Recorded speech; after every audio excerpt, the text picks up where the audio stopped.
Hello guys, good morning. At nandito tayo sa pulo ngayon. At may kasama tayo na ang ating katribong si Bodong. Kita nyo naman ang kanyang baso, dahon. Hindi ko alam kung anong dahon yan, pero nagagamit niya. Yan guys, kita nyo naman. Mapamaraan talaga ang mga kalutubo. Yan po si Bodong. Pa tayo. At ang ating itatamtin. Yan guys.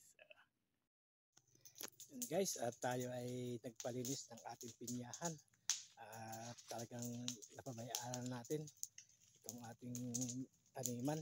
Yan, yan. Ito nyo naman guys, talagang napaka-gubat ito nung nakaraang araw. Hindi ko lang na-vlog nung tinatabas ito. Yan. May pausa tayo guys para mawala yung ating basura. Yan.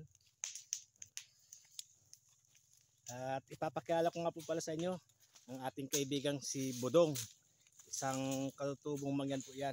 Yan kita nyo naman guys. Gaano ka gandang maglinis ng pinyahan. Yan talagang napaka sagnay kung tawagin sagnay, linis na linis. Ayan. Medyo mahihain pa si Bodong gawa nung first time niyang makaharap sa ganitong pagbablog.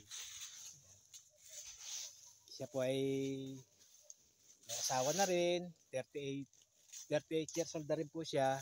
At ang kanya pong harap buhay talaga yung ganitong paglilinis ng mga kung sino yung magpapalinis ng mga may lupa. At siya rin po ay merong yung palayan, nagpapalayan din po siya. May mga tubigan din siyang iniintindi. Yan, kita nyo naman guys. Yan si Bodong, napakasipag. Kasi guys, nakakakod dito si Bodong Kasi yung kanya pong mga kasama sa bahay ay medyo mga bata na namatay daw yung kanyang kapatid na siya na nag-iintindi. Bali 8 yung kanyang naalaga ang bata ngayon na nag-aaral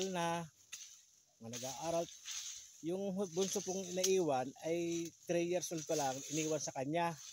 Yun po ang kwento niya sa akin gawa nung kanina po nagkikwentuhan kami, hindi ko lang may vlog ngayon ko sasabihin. Yun. At talagang napakasipag po niya, ayaw po niya ng araw na hindi siya kikita ng pera gawa doon sa mga naiwang bata ng kanyang kapatid sa kanya. Yan. Para ilang bata nga sa'yo?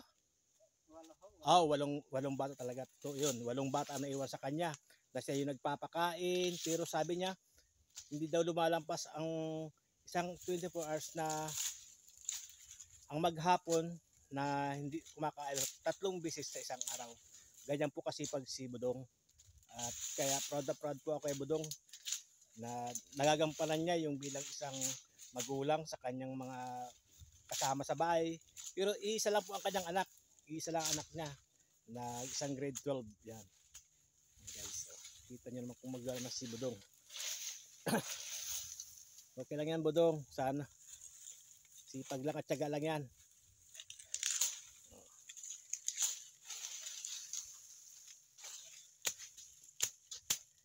Sana po may maawa kay Bodong. Kasi isa na po ako sa naawa kay Bodong pero hindi po kaya ng aking pinansyal yung pagtulong sa kanya. Kaya nga siya nga po yung pinagtrabaho ko dito para kahit pag uwi niya mamaya meron siyang pambili ng bigas para doon sa kanyang mga bata na nasa kanya, yung mga iniwan ng magulang. Yan guys. Guys, hanggang dito na lang at maraming salamat. Bye!